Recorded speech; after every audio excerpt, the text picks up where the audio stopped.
নব্য east India company মধ্যপ্রাচ্যের ধাক্কাকে সুবিধা করতে না পেরে এখন উপমহাদেশের দিকে চোখ দিয়েছে, এশিয়ার দিকে চোখ দিয়েছে, পূর্ব এশিয়ার দিকে। এই সাম্রাজ্যবাদী শক্তি তারা ছলে বলে কলে কৌশলে আমাদের স্বাধীনতা হরণ করেছিল। 225-30 বছর আমাদেরকে গোলাম করে রেখেছিল।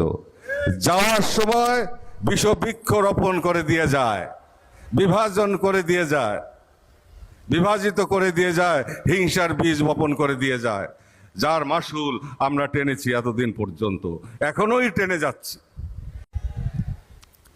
সঙ্গত কারণেই পাকিস্তানের ইমরান খানকে প্রশংসা করতে হয়।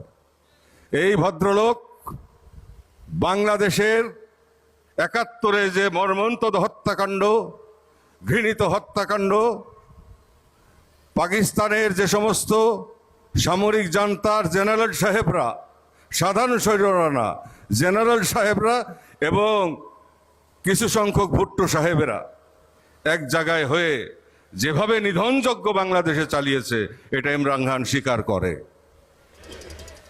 এবং বলে যে বাংলাদেশের কাছে পাকিস্তানের ক্ষমা চাওয়া উচিত।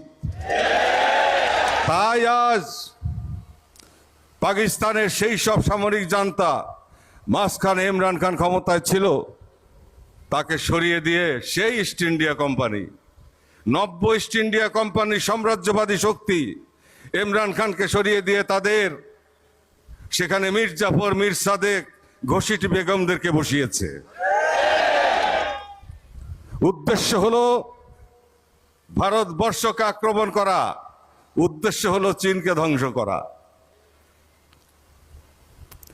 তারপরে চেষ্টা করেছে ভারতের উপরে, সেখানে ইয়াহিয়ার প্রেতাত্মা, ভুট্টোর প্রেতাত্মা জয়যুক্ত হয়েছে আপাতত।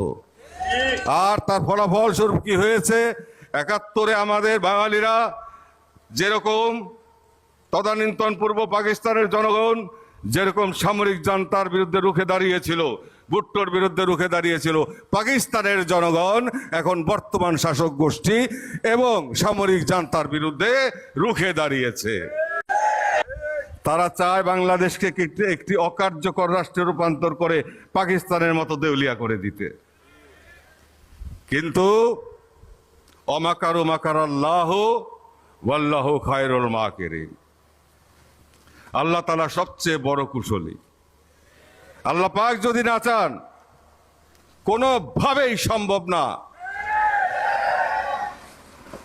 বরঞ্চ তাদের বর্তমানের এই ষড়যন্ত্র বিশ্বব্যাপী যে চক্রান্ত চলছে, বিশ্বযুদ্ধের দিকে পৃথিবীটাকে ঠেলে দিচ্ছে, এদের দুদিন আগে হোক দুদিন পরে হোক দুনিয়া থেকে কিন্তু এরা নিশ্চিহ্ন হয়ে যাবে।